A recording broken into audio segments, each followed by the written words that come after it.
What I want from a tent is really pretty simple. I want space to move around, I want big vestibules for my gear, I want it to pack as small and light as possible.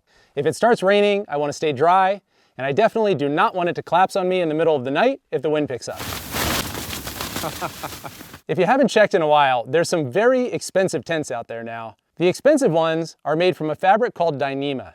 It's light, strong, and waterproof, but it doesn't pack small, so for me, Dyneema is out.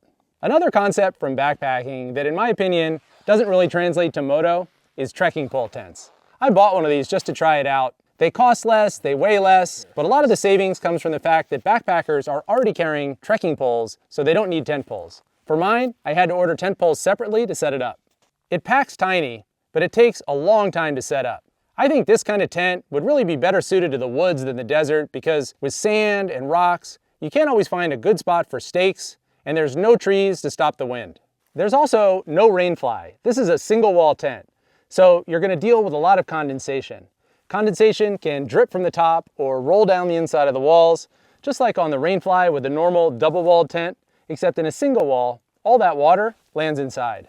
On a double-walled tent, air can travel between the rainfly and the tent so you get a lot less condensation on the inside.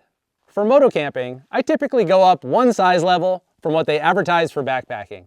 A two-person backpacking tent makes a comfortable one-person moto tent.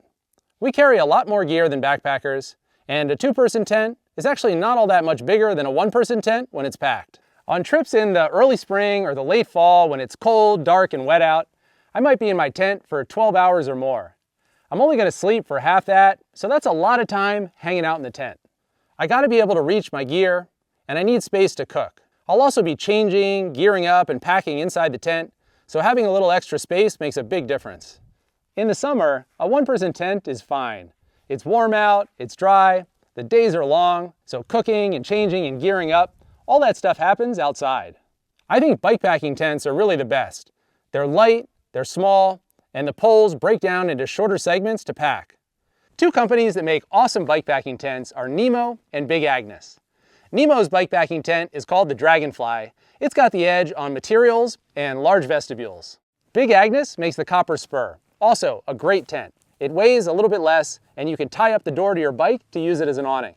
Personally, I'm using the Dragonfly. I have this in the two-person and three-person sizes, and then my one-person tent is a Nemo Hornet.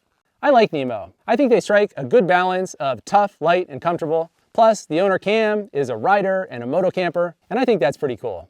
If you've got a favorite tent for moto camping, call it out down in the comments. I'm Pete with Mosko Moto, and thanks for watching.